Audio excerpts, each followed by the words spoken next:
Hello guys, nice morning sunrise in the background here. You're tuning into JRTV. I want to take a look at the nature of marriage and its interplay in religion, and just bring to awareness some things, and with the effort of promoting the sanctity of marriage. I come up with these different strategies that I describe on a regular basis. The dream mate, wearing a ring indicative of your commitment to yourselves and your dreams, with the idea that this is somebody who you can be yourself around, you would want to be around even if they lost their virility or their health or other aspects of the imperfections of life. In fact, the thing that keeps people together beyond just the approximate 2 years that just physical attraction keeps you together, statistically speaking. So the idea of marriage is this idea of a ceremony that, in theory, you're not to have quote unquote sex or intercourse beforehand. However, it doesn't really state, at least in the Christian Bible, maybe it does in different areas of, like, the Quran, like, for people to, it doesn't state to be cautious of more subtle things. Like, it's not enough to just quote unquote no sex till marriage. You have to expand that definition to no intimacy before marriage. Intimacy is such things like flirtation, even being close and in proximity to, on a personal level.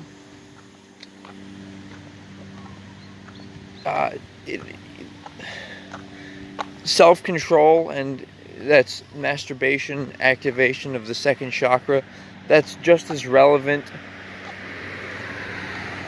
to ensuring that you're not controlled by your desires, and also being aware that other people have desires, and having the you have to be prepared and positioned in order to make sure that you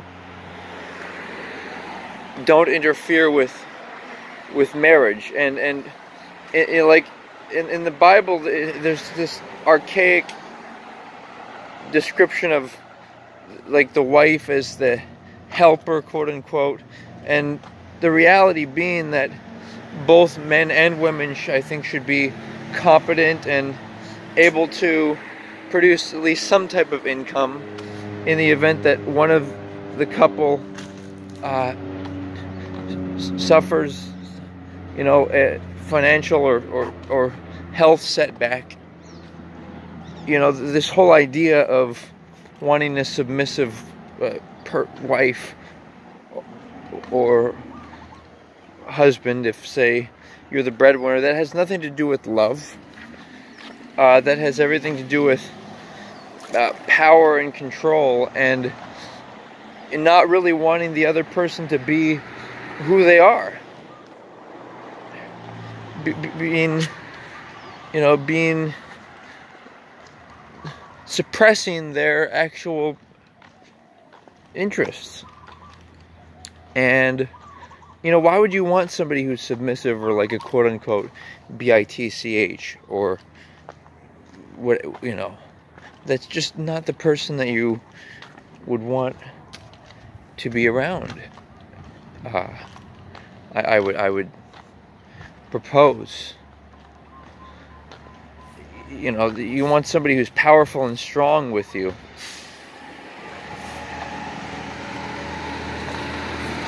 in order to have a good support system. That considered, right? Even if you look at certain religious heroes, quote unquote, they don't seem to be particularly. Most of them are men. They don't seem to be expressly interested in the idea of celebrating women, and not that I don't respect homosexuality. And by the way, homosexuals have to be very careful, because it's even easier to deviate from the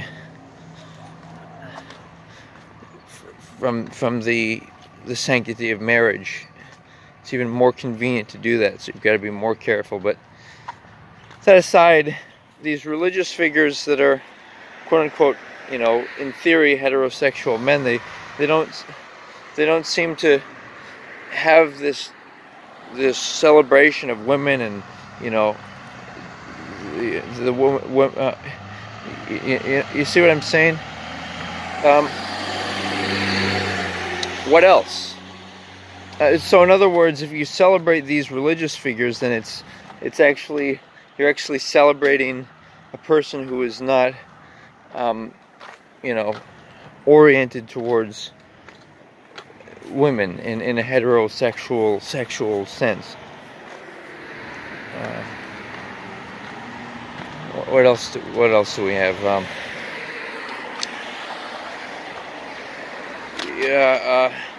So marriage, the very concept, like I'm suggesting, it's like what's more significant, and why doesn't it represent this in many religious and spiritual writings? And by the way, I should make note. There's all this talk of, I'm, these people, all this, I'm astrology, religious, spiritual. I'm all practicing this, that, and the other rituals. And by the way, that it really is what a religion is. It's the rituals you practice and the thoughts that you repeat, and like, for example, prayer works, but that's just because it's the power of the intentionality in the spoken word. But like I said, it's just different rituals. But the thing is all these details and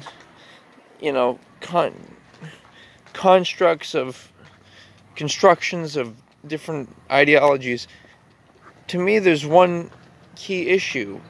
There are more than one, but the one at hand is the idea of the sanctity of marriage. And if you don't meet that, then how is the rest of the religion special? Like, you do follow all these procedures, but then no sacred marriage.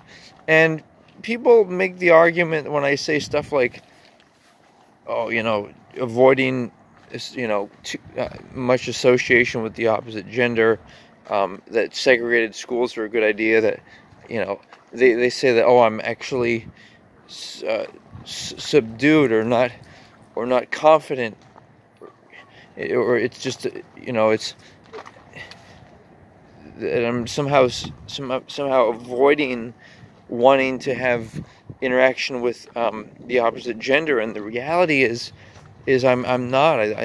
I'm glad to do it on a professional level, but to me it's just a tease. Like, people think that, why don't you want a girlfriend, blah. To me, that's just half-hearted. It's a lack of passion and a lack of power. Because if you truly have power and you're truly like a fierce person, then what you do is you want to save that energy for the right person. When you really value yourself in the context of, say, when people are like they describe themselves as royalty, like, these people don't have boy or girlfriends. They have formal protocols to approaching life, and in particular uh, their love life, and love is and truth has to do with, and soul, quote unquote, has to do with your individual interests and matching them up with somebody who has mutually compatible interests. And that's only possible if you see things in terms of energy, and you don't see things in terms of just this person's physically attractive, we both have a mutual attraction and we're both friendly people. That's insufficient, because many people are decent and have common attractions. So it's not enough. What is enough, though? Well, back to my underlying dialogue here of marriage. Marriage is intimacy. Marriage is sexual, activity. It's not just some single event where a quick kiss in front of a bunch of people. In fact, I don't even like the idea of physical intimacy in public, even a kiss in a marriage ceremony.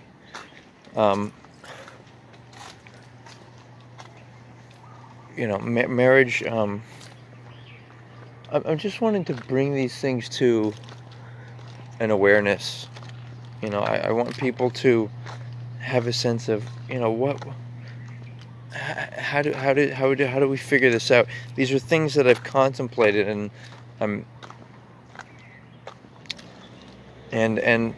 so, yeah, like I said, to conclude, everything's energy.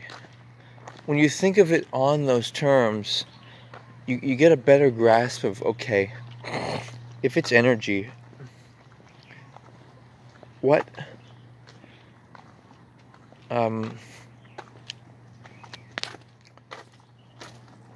what am I doing with my energy, and who am I giving it to? Because if you give it to the right person, then they'll use it to reinvest in their dreams and interests. If you give it to the wrong person, then they'll just use it for different dreams that you don't have in common, and it'll be energy you're burning up. And that's how I think of it. And I think of it in terms of, I'd rather be with no one than to be with somebody who is not my dream mate. I'd rather be with nobody. I'd rather only be with somebody for one day than a whole lifetime of inauthenticity and just be aware of that. Be aware of the seriousness of of respecting yourself. And if you're royalty, if you think of yourself as that, you have high standards. If you were a billionaire, or a millionaire even, if you were a millionaire or thought you were a millionaire, then you'd probably change some of your associations and have more self-respect and be more selective about who you gave your soul to. And that's another concept. I describe it as giving your soul to somebody. Forget the idea of giving your body to somebody. Of course that's what you do as well, but think of it in terms of, I want to give my soul to somebody who I'd look forward to being with for my whole life. Somebody who I'd want to be with more than anyone else, even if I had to push them around in a wheelchair or something. That's your dream mate. That's what I'm describing.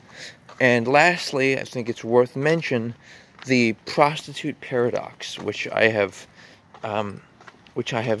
formulated, which explains that people try to seduce.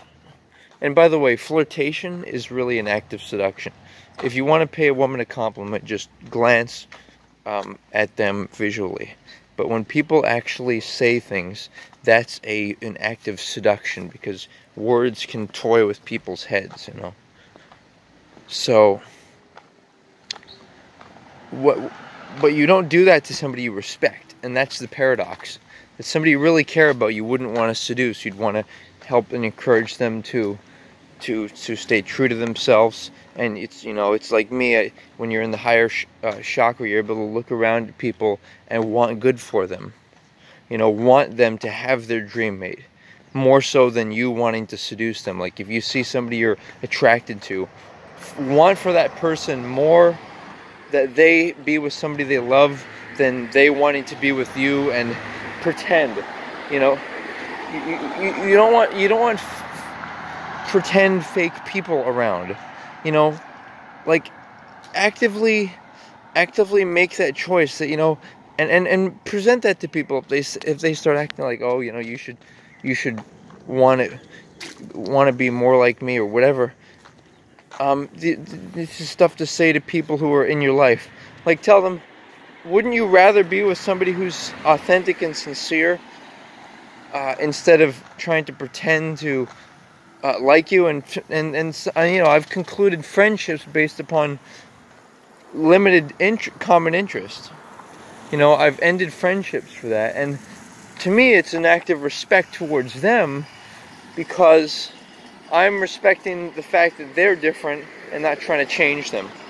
So if you can apply that and this idea of the prostitute paradox, you know, respecting yourself and respecting other people and wanting good for them and being conscious of this, sometimes you have to drop from the kindness, fourth chakra, all the way to the first chakra, defensive, to protect you against people who are manipulators and want to seduce you. But yeah, employ some of these ideas. This idea of the sanctity of marriage, and that it's, you know, your respect for yourself. Thanks for considering.